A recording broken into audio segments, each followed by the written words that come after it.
High friend, आज আমি একটা রাখি স্পেশাল কেকের সম্পূর্ণ ডেকোরেশন নিয়ে এসেছি। কালকেই তো রাখি পূর্ণিমা, তো সবাই তো একে অপরকে আমরা রাখি পরাবো।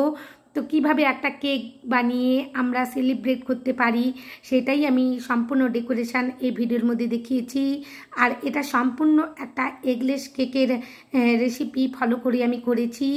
যে এগলেস রেসিপিটা আমি এখানে বানিয়েছি সেটার লিঙ্ক আমি ডেসক্রিপশন বক্সে দিয়ে দেব। তোমরা সেটা দেখে পারফেক্টভাবে একটা স্পঞ্জ কেক বানিয়ে এভাবে কেক বানাতে পারবে আর ডেকোরেশন করতে পারবে। দেখো এখানে আমি কেকটা 3টে ভাগে ভাগ করে নিলাম। এটা 5 ইঞ্চির মোল্ডে আমি বানিয়েছিলাম হাফ পাউন্ডের একটা কেক।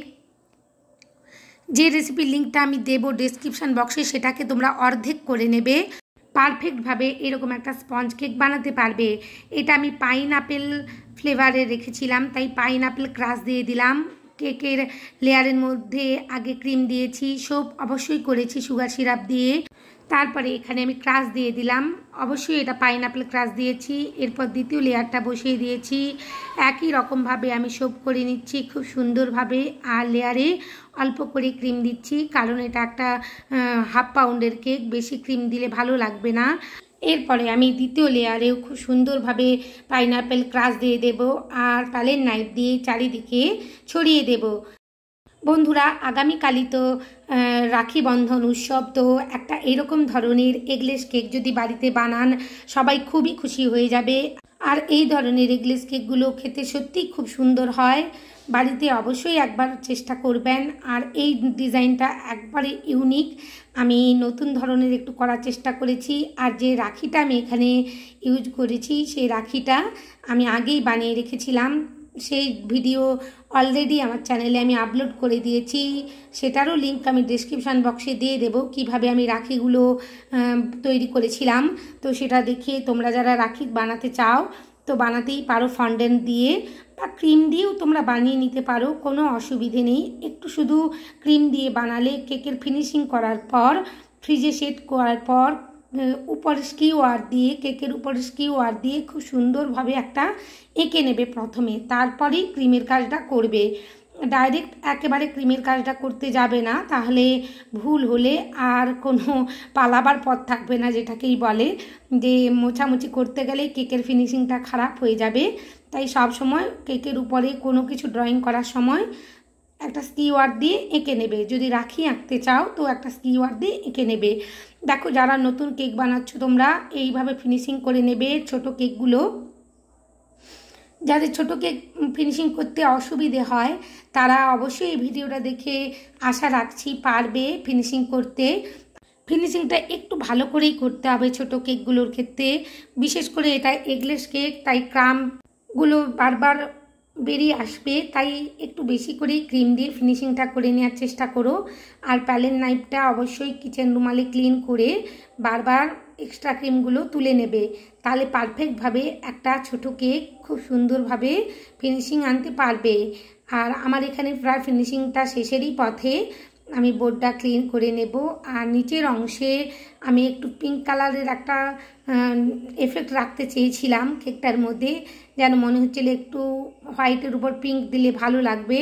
তাই আমি পাইপিং ব্যাগের মধ্যে অল্প একটু পিঙ্ক কালার রেডি করে, ক্রিম রেডি করে এখানে বর্ডার করে নিচ্ছি। আর একটা প্যালেট নাইফ দিয়ে খুব সুন্দরভাবে চারিদিকে মসৃণ করে নিচ্ছি। এইভাবে যদি কেকগুলো বানানো যায় বন্ধুরা, দেখতেও সুন্দর হয় আর খেতেও অসাধারণ হয়। বাড়িতে অবশ্যই একবার বানিও আর সবাইকে খুশি করে দিও। আর আমার চ্যানেলে নতুন বন্ধু হয়ে থাকলে আমার চ্যানেলটা সাবস্ক্রাইব করবার অনুরোধ জানালাম বন্ধুরা। আর পাশে থাকা বেল আইকনটি ক্লিক করতে ভুলো না, যাতে সমস্ত ভিডিওর নোটিফিকেশান তোমাদের কাছে পৌঁছে যায়। আর লাইক শেয়ার কমেন্ট অবশ্যই করো বন্ধুরা, তোমাদের কেমন লাগলো। তোমাদের লাইক শেয়ার আর কমেন্ট আমাকে অনেক কাজ করতে উৎসাহিত করে। ধীরে ধীরে আমি বোর্ডটা ক্লিন করে নিচ্ছি। অবশ্যই খুবই আলতো হাতে এই বোর্ডটা ক্লিন করতে হবে। এই পর্যায়ে এসে কখনোই তাড়াহুড়ো করা যাবে না। এখানে একটা 8 নম্বরের স্টার নোজেল নিয়ে নিয়েছি আর একটু পিঙ্ক আর হোয়াইট কালারের ক্রিম রেডি করে ভরে নিয়েছিলাম। ধীরে ধীরে আমি এসের মতন করে একটা ডিজাইন করে নিচ্ছি, যাতে দেখতে খুব সুন্দর হয় বর্ডারটা। সবসময় তো আমরা একই রকমেরই স্টার স্টার করে থাকি, বিভিন্ন রকমের করে থাকি, যেভাবে আমি নিচের বর্ডারটা দিচ্ছি। তো আমার মনে হলো উপরের অংশে একটু এসের মতন বানিয়ে নেই, ভালো লাগবে। একটু পাইপিং জেলও রেডি করেছিলাম, যেটাকে নিউট্রাল জেল বলে, অরেঞ্জ কালারের। তো সেটা দিয়ে একটা বর্ডার করে নিচ্ছি, ওয়েভের মতন করে একটা ডিজাইন করে নেব।